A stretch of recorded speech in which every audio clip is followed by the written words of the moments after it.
This should be a short video. I did say earlier I'll do a separate video with read-only on a simple view. So that's what I'm going to do. I'm going to recreate the product running low. I'm going to bump it up to 15 because we had fewer. We promoted 1 to 10, right, which promoted it out of our view. So let's go ahead and just make it 15, a little bit bigger.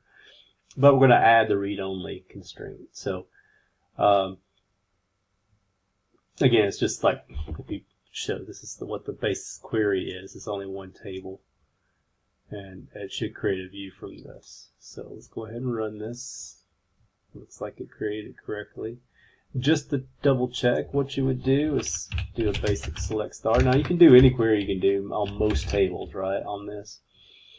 But I'll just do a simple select star. So product running low.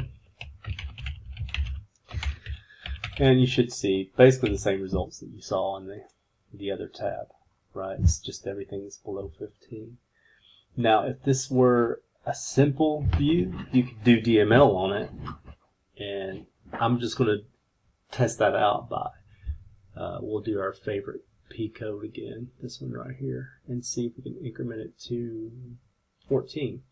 So, update the view product running low, set PQOH to 14, where the P code is equal to that string of stuff there, 2232/QTY. Let's see what happens. So, cannot perform DML operation on a read-only view. That's what I'm basically showing you. So again, if it weren't read-only, it would work because it's a simple view. But it's a simple view with read-only constraint on it, so you can't do DML on it.